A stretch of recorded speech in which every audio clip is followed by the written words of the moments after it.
ਉਸੇ ਵਪਾਰੀ ਨੂੰ ਫੋਨ ਕੀਤਾ ਜੀ ਉਹ ਕਹਿੰਦੇ ਨਹੀਂ ਬਾਈ ਜੀ ਆਲੂ ਦਾ ਪ੍ਰੋਗਰਾਮ ਵੱਧ ਗਿਆ ਜੀ ਅਸੀਂ ਨਹੀਂ ਆਣਾ ਬਿਲਕੁਲ ਜੀ ਤੁਸੀਂ ਇਹ ਮਤਲਬ ਆਲੂ ਦੀ ਜਿਹੜੀ ਗੇਮ ਹੈਗੀ ਨਾ ਉਹ ਇਹ ਉਲਟ ਪੈ गई अपन उसको 5500 रुपया लगा था 5500 रुपया उसने नहीं बेचे थे उसने कहा कि मैं बेचूंगा 7000 रुपए की बोरी अच्छा आज उसके हालात ऐसे हैं कि वो लाहौर दाखिल है अच्छा हॉस्पिटल में ओए होए होए चेक करो जी आलू की सूरत हाल रह गई है ਇਹ ਹੁਣ ਅਸੀਂ ਐਂਡ ਤੇ ਇਹ ਫੈਸਲਾ ਕੀਤਾ ਬਈ ਜਿਹੜੀ ਚੀਜ਼ ਹੱਥੀ ਆਂਦੀ ਹੈ ਉਹਨੂੰ ਵੜ ਲਈਏ ਜੀ ਸਹੀ ਗੱਲ ਅਸੀਂ ਫੋਨ ਕੀਤਾ ਕਰਾਚੀ ਜੀ ਅਸੀਂ ਕਹਾਂ ਜੀ ਅਸੀਂ ਗੱਡੀਆਂ 2 ਲੋਡ ਕਰ ਰਹੇ ਹਾਂ ਜੀ ਆਲੂਆਂ ਦੀ अच्छा उनका बाजी गाड़ी ना भेजना 165 गाड़ी है अच्छा और इधर माल बिल्कुल मंदा हालात है पिछले साल की दड़ा दी सूरत हाल आई पिछले साल हथों हाथ वेगन सी जी अच्छा 500 6000 ਨੂੰ ਵਿਕਣ ਪਿਛਲੇ ਸਾਲ ਇਹ ਦਵਾ ਬਾਸੀ ਰਿਸਕ ਲੈ ਗਏ अस्सलाम वालेकुम बेलियो दोस्तों की हाल चाल है अज फिर असी आलूआं कोल आ गए हैं ते अज तारीख हो गई है 14 मई हो गई है तो जिमीदार जनाब आलू जिन्हें रखे हुए हैं ना हुण थोड़े जे परेशान नज़र आ रहे हैं हुण परेशान क्यों आ रहे हैं क्योंकि फुल गर्मी है कई बारिशां भी आईयां बारिशां की वजह तो भी थोड़े जे आलू खराब होए हैं ਤੇ ਗਰਮੀ ਦੀ ਵਜ੍ਹਾ ਤੋਂ ਵੀ 4-4 ਮਹੀਨੇ ਹੋ ਗਏ ਨੇ ਉਹਨਾਂ ਦੜਾਂ ਲਾਈਆਂ ਹੋਈਆਂ ਸੀ ਹੁਣ ਉਹਨਾਂ ਨੂੰ ਇਹ ਵੀ ਪਰੇਸ਼ਾਨੀ ਹੈ ਬਈ ਐਕਸਪੋਰਟ ਵੀ ਬੰਦ ਹੋ ਗਈ ਹੈ ਤਕਰੀਬਨ ਤੇ ਮਾਲ ਵੀ ਉਸ ਕੁਆਲਿਟੀ ਦਾ ਨਹੀਂ ਰਹਿ ਗਿਆ ਹੁਣ ਆਪਾਂ ਜਿਹੜੇ ਜ਼ਿਮੀਦਾਰ ਕੋਲ ਆਏ ਖੜੇ ਆ ਮਾਸ਼ਾਅੱਲਾ ਇਹ ਜਨਾਬ ਬੜੇ ਟੈਕਨੀਕਲ ਜ਼ਿਮੀਦਾਰ ਸੀ ਤੇ ਫਿਰ ਵੀ ਉਹਨਾਂ ਇੱਕ ਦੜ ਰੱਖੀ ਹੋਈ ਹੈ ਇਸ ਜਿਹੜੀ ਇਹ ਦੜ ਰੱਖੀ ਹੋਈ ਆਈ ਉਹਨਾਂ ਨੂੰ ਇਹ ਕਿਉਂ ਮਾਰ ਪਈ ਹੈ ਅੱਜ ਆਪਾਂ ਉਹਨਾਂ ਨਾਲ ਗੱਲ ਕਰਨੀ ਬਿਲਕੁਲ ਜੀ ਠੀਕ ਹੈ ਤੇ ਗਫੂਰ ਖਾਨ ਦੇ ਜਨਾਬ ਬੜੇ ਜਿਗਰੀ ਯਾਰ ਹਨ ਤੇ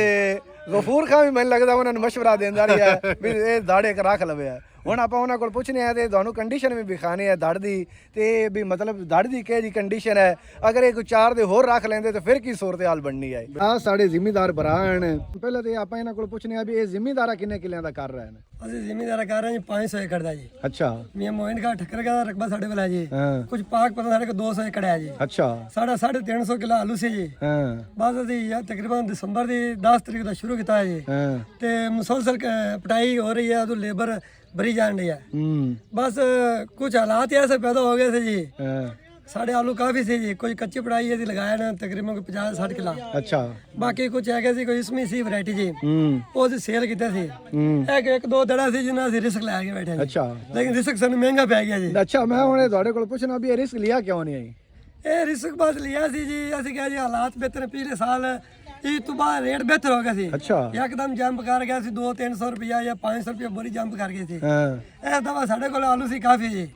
ਅਸੀਂ ਬਾਹਰ ਰਿਸਕ ਲੈ ਬੈਠੇ ਮੈਂ ਕਿਹਾ ਇਨਸ਼ਾਅੱਲਾ ਇਹ ਤੋਂ ਬਾਅਦ ਰੇਟ ਮਸ਼ਵਰਾ ਤਾਂ ਨਹੀਂ ਦਿੱਤਾ ਮਸ਼ਵਰਾ ਸੰਤਾ ਸੀ ਇਹ ਤੇ ਆਮ ਨਵਾਜ਼ ਭੱਟੂ ਸਾਹਿਬ ਹੈਗੇ ਜੀ ਤਾਂ ਸਾਰੇ ਜ਼ਿਮੀਂਦਾਰ ਭਰਾਵਾਂ ਨੂੰ ਰਿਕੁਐਸਟ ਹੈ ਇੱਕ ਮੈਂ ਚ ਵੇਚੋ ਨਾ ਚੰਗੀ ਲਿਆਰੀ ਤੇ ਤੁਹਾਡੀ ਮਕਈ ਜਨਾਬ 20 ਕਿਲੋ ਤਿਆਰ ਹੋ ਜਾਸੀ ਉਹ ਮੈਂ ਦਾ ਫਾਇਦਾ ਨੇ ਅੱਜ ਵੱਲੇ ਆਲੂ ਅੱਜ 5000 ਦੀ ਬੋਰੀ ਲੈ ਜਾਸਣ ਵੱਲੇ ਨਾ 10 ਦੀ ਵੇਚਣੀ ਤੁਹਾਡੇ ਅੱਜ 5 ਲੱਖ ਦਾ ਕਿੱਲਾ ਹੈ ਕੱਲ ਨੂੰ ਤੁਹਾਡਾ 10 ਲੱਖ ਦਾ ਹੈ ਤੁਸੀਂ ਸਟੋਰੇਜ ਰੱਖੋ ਇੱਕ ਮੈਂ ਦੀ ਕੁਰਬਾਨੀ ਦਿਓ ਉਹਨੇ ਕਿਹਾ ਸੀ ਕੁਝ ਭੈਂਸ ਵੇਚ ਲਓ ਮੱਝ ਵੇਚ ਲਓ ਕੱਟਾ ਵੇਚ ਲਓ ट्रैक्टर बेच लो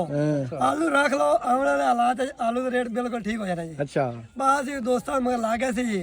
एक 10-15 किलो आलू सी जी अच्छा रख ला जी अच्छा और इसका महंगा पै गया सानू दाड़ ते लगा सी 4200 रुपया जी अच्छा लेकिन आज सूरत हाल है जी आज 2000 रुपया भी नहीं एक जी ਅੱਛਾ ਕੋਈ ਲੈਂਦਾ ਹੀ ਨਹੀਂ ਅੱਛਾ ਹੁਣ ਜਿਹੜਾ ਇਹ ਆਪਾਂ ਮਾਲ ਭਰਾਈ ਕਰਦੇ ਪਏ ਆ ਜੀ ਇਹ ਆਪਾਂ ਕਿਸੇ ਵਪਾਰੀ ਨੂੰ ਵੇਚਿਆ ਜਾਂ ਖੁਦ ਮੰਡੀ ਜਾ ਲੈ ਕੇ ਜਾ ਰਹੇ ਵਪਾਰੀ ਆਉਂਦੇ ਹੀ ਨੇ ਜੀ ਵਪਾਰੀਆਂ ਨੂੰ ਫੋਨ ਕਰਨਾ ਫੋਨ ਕੱਟ ਦਿੰਦੇ ਜੀ ਅੱਛਾ ਵਪਾਰੀ ਆਉਣ ਤੱਕ ਨਾ ਹੀ ਲੈਂਦੇ ਜੀ ਇਹ ਅਸੀਂ ਜੀ ਕੁਵੇਟਾ ਨਾਲ ਲੋਡ ਕਰ ਰਹੇ ਆਪ ਹੀ ਜੀ ਅੱਛਾ ਹਾਂਜੀ ਬਸ ਹਾਲਾਤ ਦੇ ਨਾਲ ਚੱਲਣਾ ਪਿਆ ਅਗਰ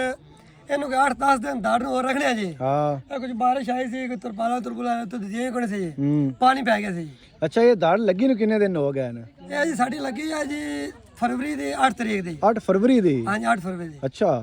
ਅੱਜ ਤਕਰੀਬਨ ਹੋ ਗਏ ਜੀ ਹੁਣ 4 ਮਹੀਨੇ ਹੋ ਗਏ ਜੀ ਹਾਂ ਤੇ ਹੁਣ ਅਗਰ ਹੋਰ ਕੋਈ 4 ਦਿਨ ਰੱਖਵਾ ਤੇ ਫਿਰ ਦਾੜ ਦੀ ਕੀ ਸੂਰਤ ਆ ਰਹੀ ਹੈ ਦਾੜ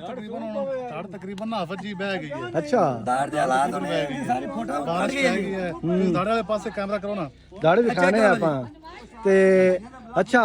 ਇਹ ਆਲੂ ਕਈ ਬੰਦੇ ਆਂਦੇ ਨੇ ਆਲੂ ਜਨਾਬ ਸਾਰੇ ਲੋਕਾਂ ਦਾ ਉਸਤਾਦ ਹੁੰਦਾ ਹੈ ਨਹੀਂ ਜੀ ਆਲੂ ਇਸ ਟਾਈਮ ਖੁਦ ਆਪ ਉਸਤਾਦ ਬਣਾ ਪਿਆ ਜੀ ਆਲੂ ਦਾ ਕੋਈ ਉਸਤਾਦ ਵੀ ਨਹੀਂ ਬਣਦਾ ਉਸਤਾਦ ਨਹੀਂ ਤੇ ਹੁਣ ਜਿਹੜੇ ਲੋਕ ਅਜੇ ਵੀ ਦੜਾਂ ਲੈ ਤੇ ਬੈਠੇ ਨੇ ਹਾਂਜੀ ਉਹਨਾਂ ਨੂੰ ਭਲਾ ਤੁਸੀਂ ਕੀ ਹੁਣ ਮਸ਼ਵਰਾ ਦੇ ਮੇਰਾ ਤਾਂ ਜ਼ਾਤੀ ਮਸ਼ਵਰਾ ਹੈ ਜਲਦ ਤੋਂ ਜਲਦ ਜਿੰਨਾ ਜਲਦੀ ਹੋ ਸਕੇ ਜੀ ਉਹਨਾਂ ਨੂੰ ਬਿਨਾਂ ਲਾਲ ਹੋਣ ਲਈ ਤਾਂ ਹੋ ਸਕਦਾ ਹੈ ਕਿ ਚੰਦ ਇੱਕ ਦਿਨਾਂ 'ਚ ਦੜਾ ਮਜ਼ੀਦ ਖਰਾਬ ਹੋਣ ਦਾ ਜਿਹੜਾ 1000 ਵਟੀਂਦਾ ਪਿਆ ਇਹ ਵੀ ਨਹੀਂ ਵਟੀਣਾ ਅੱਛਾ ਹਾਂਜੀ ਤੇ ਮਤਲਬ ਕੋਈ ਰੇਟ ਦੇ ਕੋਈ ਚਾਂਸ ਨਹੀਂ ਬਣਨੇ ਨਹੀਂ ਜੀ ਰੇਟ ਦੇ ਹਾਲਾਤ ਇਹ ਜੀ ਅਸੀਂ ਅੱਜ ਤੋਂ 8-10 ਦਿਨ ਪਹਿਲਾਂ ਲੋਡਿੰਗ ਕੀਤੀ ਸੀ ਜੀ ਉਹ ਸਾਡੇ ਵਿਕਾ ਸੀ 800 ਰੁਪਏ ਮਣ 900 ਰੁਪਏ ਮਣ ਕਰਾਚੀ ਪਿਸ਼ਾਵਰ ਜੀ ਮਤਲਬ ਤੁਸੀਂ ਆਪ ਉੱਥੇ ਗਲਾਏ ਨੇ ਹਾਂਜੀ ਇਹ ਤਾਂ ਲੋਕ ਆਉਂਦੇ ਨੇ ਵਪਾਰੀ ਆਉਂਦੇ ਨਹੀਂ ਜੀ ਅੱਛਾ ਅੱਜ ਹੁਣ ਹਾਲਾਤ ਇਹ ਨੇ ਜੀ ਆਪ ਖੁਦ ਲੋਡਿੰਗ ਕਰ ਰਹੇ ਹਾਂ ਪਿਸ਼ਾਵਰ ਦੀ ਜੀ ਹਾਲਾਤ ਦੇ ਨਾਲ ਚੱਲਾਂਗੇ ਇਨਸ਼ਾਅੱਲਾ ਅੱਲਾਹ ਤਾਲਾ ਅੱਛਾ ਮਿਹਰਬਾਨੀ ਕਰੇਗਾ ਮਤਲਬ ਆਪਣਾ ਮਾਲ ਪਿਸ਼ਾਵਰ ਮੰਡੀ ਤੇ ਜਾ ਰਹੀ ਹੈ ਹਾਂਜੀ ਤੇ ਇਹ ਖਰਚਾ ਫੀ ਬੋਰੀ ਤੇ ਕਿੰਨਾ ਆ ਜਾਂਦਾ ਹੈ ਇਹ ਜੀ 700 ਰੁਪਏ ਬੋਰੀ ਤੇ ਖਰਚਾ ਹੈ ਟਰਾਂਸਪੋਰਟ ਦਾ ਜੀ ਅੱਛਾ ਉਸ ਤੋਂ ਇਲਾਵਾ ਲੇਬਰ ਦੇ ਖਰਚੇ ਉੱਪਰ ਬਾਰਦਾਨੇ ਦੇ ਖਰਚੇ ਉੱਪਰ ਹਨ ਜੀ ਫਿਰ ਮੰਡੀਆਂ ਦੇ ਖਰਚੇ ਉੱਪਰ ਹਨ ਜੀ ਤਕਰੀਬਨ 1100-1200 ਰੁਪਏ ਫੀ ਬੋਰੀ ਖਰਚਾ ਆਉਂਦਾ ਜੀ 11-1200 ਉਹ ਤੇ ਸੇਲ ਕੀ ਹੋ ਜਾਂਦੀ ਹੈ ਸੇਲ ਹੈ ਜਾਨੀ ਸਾਡੀ ਕੁਝ 1500 ਨੂੰ ਵਿਕ ਰਹੀ ਹੈ ਕੋਈ 1400 ਨੂੰ ਵਿਕ ਰਹੀ ਹੈ ਕੋਈ 1600 ਨੂੰ ਵਿਕ ਰਹੀ ਹੈ ਜੀ ਸਾਰੇ ਖਰਚੇ ਕੱਢੀਏ ਤਾਂ 1000 ਰੁਪਏ ਜਾਲੀ ਦੀ ਵਟਕ ਆ ਰਹੀ ਹੈ ਜੀ ਯਾਨੀ ਕਿ ਬੋਰੀ 2000 ਰੁਪਏ ਦੀ ਜੀ ਸਹੀ ਹੋ ਗਿਆ ਹਾਂਜੀ ਇਹ ਤਕਰੀਬਨ 58-60 ਕਿਲੋ ਸਾਡੇ ਆ ਜਾਲੀਆਂ ਦਾ ਵਜ਼ਨ ਆ ਰਹੀ ਹੈ ਜੀ 58-60 ਕਿਲੋ ਹਾਂਜੀ ਅੱਛਾ ਜਿਹੜੀਆਂ ਆਪਣੀਆਂ ਦੜਾਂ ਲੱਗੀਆਂ ਪਈਆਂ ਨੇ ਜੀ ਇਹ ਜਿਹੜੀਆਂ ਪਹਿਲੇ ਦੜਾਂ ਆਪਾਂ ਲਾਈਆਂ ਉਹਦਾ ਤੇ ਇਹਦਾ ਵਜ਼ਨ ਦਾ ਕਿੰਨਾ ਫਰਕ ਆ ਸੀ ਵਜ਼ਨ ਦਾ ਜੀ ਅਗਰ ਆਪਾਂ ਜ਼ਿਆਦਾ ਲਾਇਆ ਜਾਵੇ ਤਾਂ ਵਜ਼ਨ ਦਾ ਫੀ ਬੋਰੀ ਤਕਰੀਬਨ 15 ਤੋਂ 20 ਕਿਲੋ ਵਜ਼ਨ ਦਾ ਫਰਕ ਪਵੇਗਾ ਜੀ 15 ਤੋਂ 20 ਕਿਲੋ ਫੀ ਬੋਰੀ ਦਾ ਹਾਂਜੀ ਮਤਲਬ ਇਹ ਤਾਂ ਨੁਕਸਾਨ ਹੈ ਬਿਲਕੁਲ 100 ਬੋਰੀ ਜਿੱਥੇ 100 ਨਿਕਲੀ ਹੈ ਨਾ ਉਹ ਅੱਜ 80 ਨਿਕਲ ਸੀ ਜਿਹੜੀ 120 ਨਿਕਲੀ ਉਹ ਅੱਜ 100 ਨਿਕਲ ਸੀ ਅੱਛਾ ਆਲੂ ਜਦੋਂ ਅਸੀਂ ਪੱਟੇ ਸੀ ਆਲੂ ਦੀ ਤਾਦਾਦ ਬੜੀ ਮੋਟੀ ਸੀ ਜੀ ਬੜਾ ਆਲੂ ਨਿਕਲਦਾ ਜੀ ਨਹੀਂ ਅਸੀਂ ਜਿਸ ਲਈ ਆ ਦੜ ਲੱਗੀ ਆ ਨਾ ਅਸੀਂ ਵੈਸੇ ਉਸ ਟਾਈਮ ਆਏ ਸੀ ਬਿਲਕੁਲ ਹਾਂ ਅੱਛਾ ਆਲੂ ਵੇਖੋ ਨਜ਼ਰ ਹੀ ਨਹੀਂ ਆ ਰਿਹਾ ਵੀ ਮੋਟਾ ਵੇ ਆਲੂ ਅੱਛਾ ਇਸ ਵਾਰੀ ਦੜਾਂ ਦੀ ਸੂਰਤ-ਹਾਲ ਇਹ ਹੈ ਬਈ ਕੋਈ ਵਪਾਰੀ ਆਂਦਾ ਹੀ ਨਹੀਂ ਪਿਆ ਪਿਛਲੇ ਸਾਲ ਕੀ ਦੜਾਂ ਦੀ ਸੂਰਤ-ਹਾਲ ਆਈ ਪਿਛਲੇ ਸਾਲ ਦਾ ਹੱਥੋਂ ਹੱਥ ਵੇਖਿਆ ਸੀ ਜੀ ਅੱਛਾ 5500 6000 ਨੂੰ ਵਿਕੇ ਨੇ ਪਿਛਲੇ ਸਾਲ ਇਸ ਦਫਾ ਬਸ ਅਸੀਂ ਰਿਸਕ ਲੈ ਗਏ ਸੀ ਸਾਡੇ ਆਲੂ ਕਾਫੀ ਸੀ ਜੀ ਪਰ ਵਰਦੇ ਪਤਾ ਸੀ ਕਿਹਾ ਚਲੋ ਲੌਂਗ ਪੀਰੀਅਡ ਦੇ ਲੈ ਚੱਲਨੇ ਜੀ ਹਾਂ ਤੇ ਲੰਮੇ ਪੀਰੀਅਡ ਵਾਸਤੇ ਲਿਜਾਣ ਵਾਸਤੇ ਆਏ ਇੱਕ ਰਿਸਕ ਲਿਆ ਸੀ ਦਾੜ ਦਾ ਜੀ ਲੇਕਿਨ ਉਹ ਰਿਸਕ ਅੱਜ ਮਹਿੰਗਾ ਪੈ ਗਿਆ ਜੀ ਤੇ ਵਪਾਰੀਆਂ ਨੂੰ ਫੋਨ ਕੀਤਾ ਜੀ ਉਹ ਕਹਿੰਦੇ ਨਹੀਂ ਭਾਈ ਜੀ ਆਲੂ ਦਾ ਪ੍ਰੋਗਰਾਮ ਵੱਧ ਗਿਆ ਜੀ ਅਸੀਂ ਨਹੀਂ ਆਣਾ ਬਿਲਕੁਲ ਜੀ ਤੁਸੀਂ ਇਹ ਮਤਲਬ ਆਲੂ ਦੀ ਜਿਹੜੀ ਗੇਮ ਹੈਗੀ ਹੈ ਨਾ ਉਹ ਇਹ ਉਲਟ ਪੈ ਗਈ ਆਪਾਂ ਨੂੰ ਤਕਰੀਬਨ ਇਹ 4 ਲੱਖ ਦਾ ਕਿੱਲਾ ਸੀ ਤੇ ਹੁਣ ਇਹ ਰਹਿ ਗਿਆ ਜੇ 2 ਲੱਖ ਦਾ ਕਿੱਲਾ ਇਹ ਆਲੂ ਦੀ ਜਨਾਬ ਤੁਹਾਨੂੰ ਕੰਡੀਸ਼ਨ ਵਿਖਾਈਏ ਫੁੱਲ ਜਨਾਬ ਫੋਟਾਂ ਕੱਢੀ ਪਈ ਹੈ ਇਹ ਵੇਖ ਲਓ ਸਾਰੀ ਦਾੜੀ ਜਨਾਬ ਸਾਰੀ ਫੁੱਟੀ ਪਈ ਹੈ ਇਹ ਸਿਰਫ 5-7 ਦਿਨ ਹੋਰ ਦੜ ਕੱਢ ਸਕਦੀ ਹੈ ਹਾਂਜੀ ਬਿਲਕੁਲ ਸਿਰਫ 5-7 ਦਿਨ ਜੀ ਹਾਂ 5-7 ਦਿਨ ਜਨਾਬ ਇਹ ਦੜ ਕੱਢ ਸਕਦੀ ਹੈ ਤੇ ਫਿਰ ਵੀ ਜਨਾਬ ਇਹ ਅਕਲਮੰਦੀ ਦਾ ਉਹਨਾਂ ਮੁਜ਼ਾਹਰਾ ਕੀਤਾ ਤੇ ਉਹਨਾਂ ਆਖਿਆ ਚਲੋ ਯਾਰ ਹੁਣ ਵਪਾਰੀ ਨਹੀਂ ਆਉਂਦੇ ਪੈਣਾ ਇਹਨੂੰ ਆਪ ਹੀ ਜਨਾਬ ਕਿਸੇ ਨਾ ਕਿਸੇ ਤਰੀਕੇ ਨੂੰ ਬਰਾ ਦੇ ਤੇ ਮੰਡੀ ਵਿੱਚ ਗਲਾਈਏ ਹੁਣ ਇਹ ਦੜ ਨੂੰ ਜਨਾਬ ਜਿਹੜੇ ਸਾਫ਼ ਹਨ ਸੋਹਣੇ ਕਰ ਤੇ ਬਰਾਈ ਬਿਹਤਰੀਨ ਤਰੀਕੇ ਨਾਲ ਕਰਵਾ ਤੇ ਇਹ ਜਨਾਬ ਕੁਐਟਾ ਤੇ ਪਿਸ਼ਾਵਰ ਮੰਡੀ ਵਿੱਚ ਗਲਾ ਰਹੇ ਨੇ ਇਹ ਦੜ ਤੁਸੀਂ ਖੁਦ ਚੈੱਕ ਕਰ ਸਕਦੇ ਨੇ ਕੀ ਕੰਡੀਸ਼ਨ ਇਹਦੀ ਹੈ ਤੇ ਬਾਕੀ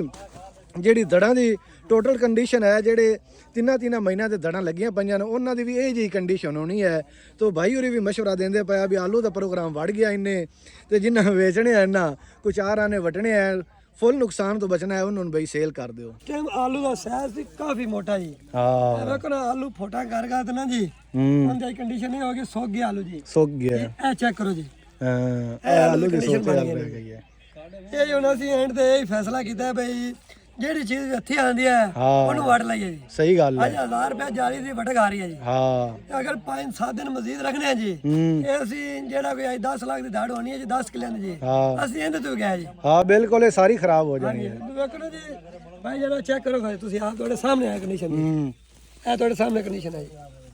ਹਾਂ ਬਿਲਕੁਲ ਸਾਰਾ ਜਿਹੜਾ ਨਾ ਸਾਰਾ ਖਾਣ ਦੇ ਕਾਬਲ ਦੇ ਨਹੀਂ ਰਹਿ ਗਿਆ ਜੀ ਨਹੀਂ ਰਹਿ ਗਿਆ ਇਹ ਹੁਣ ਕੁਝ ਮੱਝਾਂ ਗਾਵਾਂ ਵਾਲੇ ਇਹ ਇਸ ਤਰ੍ਹਾਂ ਦੇ ਤਰੀਕੇ ਇਸਤੇਮਾਲ ਹੋਣਗੇ ਜੀ ਹਾਂ ਸਾਰੀ ਸੂਰਤ-ਹਾਲ ਤੁਸੀਂ ਵੇਖ ਲਈ ਬਿਲਕੁਲ ਜੀ ਹੁਣ ਤੁਸੀਂ ਮਸ਼ਵਰਾ ਦਿਓ ਕਿਸਾਨਾਂ ਨੂੰ ਜਿਹੜਾ ਤੁਸੀਂ ਆਂਦੇ ਆਵਣਾ ਕਿ 4 ਦੇ ਹੋਰ ਉਡੀਕ ਲਓ 4 ਦੇ ਹੋਰ ਉਡੀਕ ਲਓ ਹੁਣ ਤੂੰ ਕੀ ਆਖ ਸੇ ਬਈ ਜਿਹੜੇ ਆਲੂ ਹੈ ਨਾ ਆਲੂ ਦੀ ਕੋਈ ਆਖੇ ਨਾ ਮੈਂ ਅਕਲ ਮੰਨਦਾ ਹਾਂ ਇਹ ਹੋ ਹੀ ਨਹੀਂ ਸਕਦਾ ਮਤਲਬ ਜਿੰਨਾ ਵੀ ਕੋਈ ਸਿਆਣਾ ਆਲੂ ਦੇ ਮਾਮਲੇ ਵਿੱਚ ਬਣਦਾ ਹੈ ਨਾ ਆਲੂ ਦੇ ਮਾਮਲੇ 'ਚ ਕੋਈ ਸਿਆਣਾ ਨਹੀਂ ਹੈ ਲੇਕਿਨ ਇਹ ਵੇਚਣਾ ਨਹੀਂ ਬਿਹਤਰ ਹੈ ਜਿੱਥੇ ਰੋਜ਼ੀ ਆਂਦੀ ਪਈ ਹੈ ਨਾ ਉਹਨੂੰ ਵੇਚਣਾ ਚਾਹੀਦਾ ਹਾਂ ਉਸ ਤੋਂ ਬਾਅਦ ਜਿਹੜਾ ਇਹ ਆਪਣਾ ਸਟੋਰ ਵਾਲਾ ਮਾਲ ਹੈ ਹਾਂਜੀ ਇਹ ਕਿਦਾਂ ਸ਼ੁਰੂ ਹੁੰਦਾ ਹੈ ਸਟੋਰ ਤਕਰੀਬਨ 11ਵੇਂ ਮਹੀਨੇ 10ਵੇਂ ਤੋਂ 11ਵੇਂ ਮਹੀਨੇ ਸਟੋਰ ਸ਼ੁਰੂ ਹੋ ਜਾਂਦਾ ਨਹੀਂ ਜਿਹੜੇ ਲੋਕਾਂ ਨੇ ਰਾਸ਼ਨ ਰੱਖਾ ਹੋਇਆ ਹੈ ਜਿਹੜਾ ਰਾਸ਼ਨ ਰੱਖਾ ਨਾ ਨਹੀਂ 7ਵੇਂ 8ਵੇਂ ਨਹੀਂ ਸ਼ੁਰੂ ਹੋ ਗਿਆ 8ਵੇਂ 9 ਲੇਕਿਨ ਇਸ ਦਫਾ ਨਹੀਂ ਹੋਵੇਗਾ ਇਸ ਦਫਾ ਜਿਹੜਾ ਸਟੋਰ ਹੈ ਨਾ ਉਹ 10ਵੇਂ ਤੋਂ ਸ਼ੁਰੂ ਅਸੀਂ ਕਿਉਂਕਿ ਪਹਿਲੇ ਰੇਟ ਹੀ ਨਹੀਂ ਹੋਣਾ ਅਜੇ ਜਿਹੜੇ ਆ ਬਾਹਰ ਪੈ ਨਾ ਇੱਕ ਮਹੀਨਾ ਆਲੂ ਨਹੀਂ ਮੁੱਕਦੇ ਇੱਕ ਮਹੀਨਾ ਆਲੂ ਅਜੇ ਵੀ ਨਹੀਂ ਮੁੱਕਣੇ ਜਿਹੜੇ ਮਹੀਨਾ ਜਿਹਨਾਂ ਹੋਰ ਇੰਤਜ਼ਾਰ ਕਰਨਾ ਹੈ ਉਹਨਾਂ ਦੇ ਭਾਈ ਦੜਾਂ ਹੀ ਖਰਾਬ ਹੋਣੀਆਂ ਸਾਡਾ ਮਸ਼ਵਰਾ ਇਹ ਹੀ ਹੈ ਵੀ ਹੁਣ ਜਿਹੜੇ ਚਾਰਾਂ ਦੇ ਵੇਚਣੇ ਚਾਹੀਦੇ ਬਿਲਕੁਲ ਉਹ ਵੱਢ ਲਓ ਬਾਕੀ ਜਿੰਨੀ ਗਰਮੀ ਆਈ ਹੈ ਜਿਹੜੀ ਸੂਰਤ-ਹਾਲ ਚੱਲਦੀ ਪਈ ਹੈ ਆਲੂ ਦੇ ਕੋਈ ਚਾਂਸ ਨਹੀਂ ਹੈ ਰੇਟ ਵਧਣ ਦੇ ਬਿਲਕੁਲ ਅੱਜ ਵੀ ਕਰਾਚੀ 'ਚ 165 ਗੱਡੀ ਖੜੀ ਹੈ ਅੱਛਾ ਉਹ ਬਾਰ-ਬਾਰ ਮਿੰਤਾਂ ਕੀਤੀਆਂ ਨੇ ਵੀ ਦੁਬਾਰਾ ਆਲੂ ਨਾ ਲਿਆਓ ਗੱਡੀਆਂ ਲੋਡ ਨਾ 800 ਕਰੋ ਰੁਪਏ ਵਿਕਰੀ ਮਾਣ ਕਰੋ। ਹੈ। 800 ਰੁਪਏ 24 बोरी 2400 रुपए दी ਅੱਛਾ 2400 रुपए की बोरी है तो बोरी का खर्चा जी 1000 रुपए जी बाकी 1400 रुपए बोरी की वटक आ रही है कराची याद है जी ਨਹੀਂ ਹੁਣ ਉਹ ਕੀ ਆਂਦੇ ਨੇ ਵੀ ਅੱਲਾ ਦਾ ਨਾਂ ਇਹਨੇ ਨਾ ਲਿਆਓ ਮਾਨ ਹਾਂਜੀ ਅੱਜ ਮੈਂ ਅਸੀਂ ਫੋਨ ਕੀਤਾ कराची जी ਹਾਂ ਅਸੀਂ ਕਹਾਂ ਅਸੀਂ ਗੱਡੀਆਂ ਦੋ ਲੋਡ ਕਰ ਰਹੇ हैं जी आलू जी अच्छा। उन्होंने कहा भाई जी गाड़ी ना भेजना 165 गाड़ी है ਅੱਛਾ और इधर माल बिल्कुल मंदा हालात है ਹਾਂ 700-800 रुपए मन बिक रहा है ਹਾਂ हमने तो अपना कमीशन लेना है अच्छा लेकिन आपका नुकसान होगा काफी मेरा एक दोस्त है पाकपतन में ही अच्छा उसका आस्ट्रेक्स पड़े हैं अभी 300 एकड़ के 300 एकड़ के 300 एकड़ के अच्छा उसको 5500 रुपया लगा था 5500 रुपया हाँ उसने नहीं बेचे थे हाँ उसने कहा कि मैं बेचूंगा 7000 रुपए की बोरी अच्छा आज उसके हालात ऐसे हैं कि वो लाहौर दाखिल है अच्छा लाहौर हॉस्पिटल में ओए होए होए और उसके हालात ऐसे हैं कि उसके मगर पीछे से ना जो मुंशी वगैरह हैं हाँ वो माल लोड करा रहे हैं मंडी में उनकी 800 रुपए 900 1000 रुपए की जाली बिक रही है वो आप खुद डॉक्टर हॉस्पिटल में दाखिल है अच्छा 20-25 करोड़ ਦਾ ਨੁਕਸਾਨ ਹੈ 25 करोड़ के थे जो अभी 2 करोड़ के होंगे और उसके ऊपर सारे कैरेज उसके ऊपर है ਹਾਂ